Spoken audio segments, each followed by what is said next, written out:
एक चोर था, एक चोर था। उसने अपने गुरुजी से पूछा, गुरुजी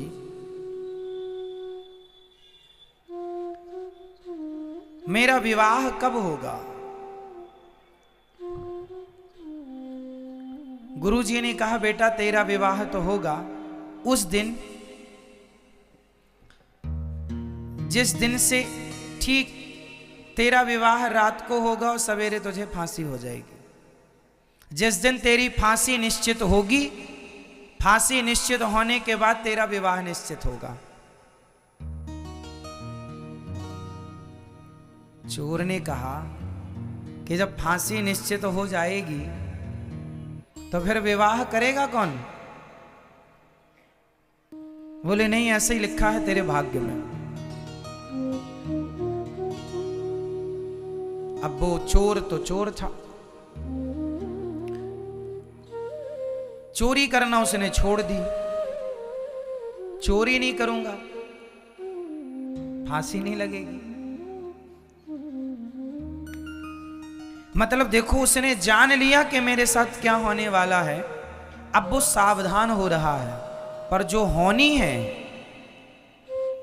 होके रहेगी। आप कितने भी सावधान हो जाइए, कितने भी चालाक हो जाइए, पर जो लिख चुका है, जो किस्मत में है, मिलना है तय। एक दिन वहां से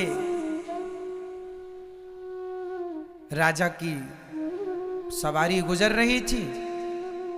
ये चोर पहले चोरी करता था पर अब नहीं करता। राजा की नजर इस पर पड़ गई। राजा ने कुछ याद किया।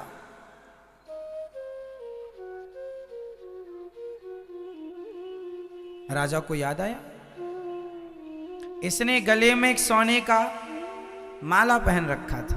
अब तो सुधर गया था, पर जो चुराया था वो तो था ही ना इसके पास। राजा ने देखा किसके गले में माला है, ये माला तो मेरा है। इसने कभी राजा का माला चुराया होगा। राजा ने पकड़ लिया, बुलाया दरबार में, तेरे पास माला कहां से आया? बहुत गोल गोल बातें की उसने। राजा ने कहा, नहीं ये तो मेरा है।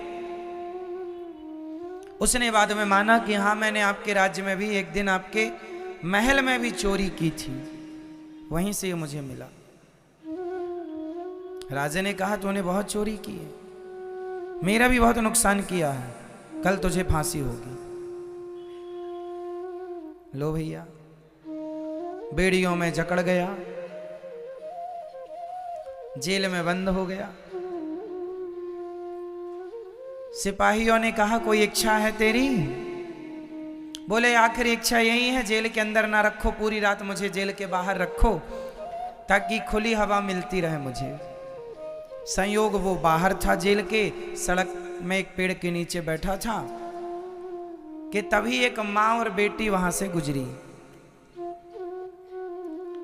एक माँ और बेटी जब वहां से गुजरी तो सिपाही ने पूछा, तुम कौन हो? उन्होंने कहा, भैया हम इस शहर में, इस नगर में नए नए आए हैं, बड़े गरीब हैं, कुछ काम मिले तो पेट भर रोटी मिल जाएगी। चोर वहीं था, सुन रहा था। बड़ी प्यास लगी है, चोर ने पानी मांगा तो उस मां ने उसे पानी पिलाया। चोर ने कहा कि ये तुम्हारी बेटी है? हाँ, मेरी बेटी है। क्या चाहती हो तुम? बोले, कोई नौकरी मिल जाए, कोई सब ठीक हो जाए, गरीब हैं बड़े, खाने को व्यवस्था नहीं है। पर तुम कौन हो? बोले, मुझे कल फांसी पर लटकना है, मैं चोर हूं। पर सुनो, मैं तुम्हारी गरीबी मिटा सकता हूं। कैसे? बोले, मैं चोर हूं, मैं तो कल मर जाऊंगा, पर मैंने कुछ धन गड़ा रखा है जगह पर। यदि तुम अपनी बेटी का विवाह मेरे से कर दो तो मैं सारा धन से पता बता दूंगा और तुम धनवान हो जाना। तो लड़की की मां ने कहा, चोर, मैं अपनी बेटी का विवाह तेरे से कर भी दूं और तू मुझे धन भी बता दे, मैं धनी भी हो जाऊं, तो बता इसमें तेरा लाभ क्या है? एक रात के लिए तू किसी का पति बन, इसमें क्या लाभ है तेरा? चोर बोला, रोते हुए बोला, मेरा एक ही लाभ है। क्या? बोले, जब मैं मर जाऊंगा, मेरे मरने के बाद ही सही मेरा बच्चा होगा। यदि मैं इसका पति बना तो बच्चा होगा, और बच्चा होगा तो वो मुझे पिंडदान देगा। और मैंने कोई ऐसे तो पुण्य किए नहीं कि मेरा उद्धार हो जाए। जीते जी सिर्फ चोरी की है, गलत काम किया है। अब एक उम्मीद है कि यदि मेरी औलाद, मेरी संतान मेरा पिंडदान करती है और वो सही रास्ते पर चलती है, तो उसके पुण्य से, उसके पिंडदान से मेरा उद्धार हो जाएगा। बस ये लोभ है। लड़की की मां ने लड़की से पूछा, ठीक है? उसने कहा, मां जैसा अच्छा लगे। मां को लगा ठीक है, भटक तो रहे ही है, धन मिलेगा, ठीक है। शादी हो गई, पंडित जी को बुलाया, घंटे 2 घंटे में अग्नि जला करके फेरे दिलवाए, विवाह संपन्न हुआ। एक रात वो अपनी पत्नी के साथ रहा। संयोगवश भगवत कृपा के द्वारा वह पत्नी उसी रात गर्भवती भी हो गई। सवेरा हुआ, सूर्योदय होते ही राजा की आज्ञा के कारण चोर को फांसी पर लटकाया गया। चोर मर गया। चोर तो मर गया, इसे धन भी मिल गया उसके बताई जगह पर। अब क्या हुआ देखिए, अब जो जीवन में मिलना है वो कैसे कैसे मिलता है, और जो नहीं मिलना वो नहीं मिलता कैसे। ये धनवान हो गए माँ बेटी दोनों। माँ को लगा चलो बेटी का विवाह कर देना चाहिए। इसने फिर बेटी के विवाह का प्लान बनाया।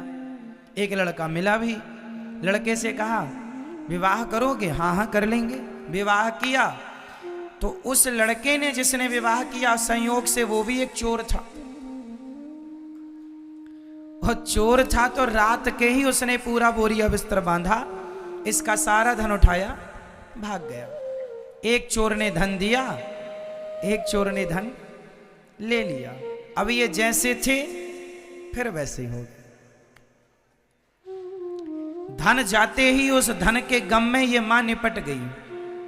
अब अकेली लड़की बची, और लड़की भी गर्भवती। मजदूरी मांग मांग के जैसे तैसे जीवन गुजारा, बच्चा हुआ, बड़ा हुआ। एक दिन एक राजा के बेटे को एक सांप डसने के लिए बिल्कुल तैयार था। इसने देख लिया तो इसने जाकर उसकी रक्षा करने की कोशिश की, पर पहुंचते पहुंचते देर हो गई और डस लिया। राजकुमार मर गया, परंतु जान बचाने के लिए इसने अपनी जान जोखिम में डाली। राजा ने देखा, राजा ने कहा, तू मेरा बेटा। ये राजगद्दी पर चला गया, राजा हो गया। जब राजा हुआ, वो राजा मर गया, अब ये राजा हो गया। इसकी मां ने कहा, इसे अपने पति की बात याद आई कि मेरे पति ने कहा था मेरा बेटा पिंडदान करेगा। अब पिंडदान करने के लिए ये गया जी पहुंचा, और जब गया जी में पहुंचा तो जैसे ही पिंडदान करने लगा, उसके सामने 3 हाथ खड़े हो गए। एक हाथ इसके पिता का, एक हाथ उस चोर का जो चुरा के भागा, पर एक रात के लिए वो भी पति तो बना, और तीसरा वो राजा जिसने अपने पुत्र की जगह इसे गोद लेकर अपना राज्य दिया। वो 3 हाथ। अब आप लोग उत्तर दो, वो बेटा उन 3 हाथों में किस हाथ में पिंड दे? बताओ किस हाथ में पिंड देना चाहिए? उसका असली पिता कौन हुआ? वो राजा जिसने अपना पुत्र बनाकर के इसे राजगद्दी दी, या वो चोर जो रातों रात धन चुरा के भागा, या वो जिसने इसे धन दिया इसकी मां को और पहला विवाह हुआ? बताओ इन तीनों में उसका असली बाप कौन और वो पिंड लेने का अधिकारी कौन? तीनों हाथ में किस हाथ में वो पिंड रखे? उत्तर दो, जल्दी बताओ, सिर नहीं, बताओ पहला, दूसरा या तीसरा? तीनों में किसके हाथ में वो पिंड रखे? फर्स्ट, सेकंड, थर्ड, आप बताओ। तीसरा, इनकी तरफ से तीसरा, आपकी तरफ से पहला, और किसकी तरफ से क्या बोलना है? अच्छा दूसरा भी, दादाजी कह रहे हैं दूसरा भी है, जिंदाबाद। तीसरा सही उत्तर है पहला। क्यों?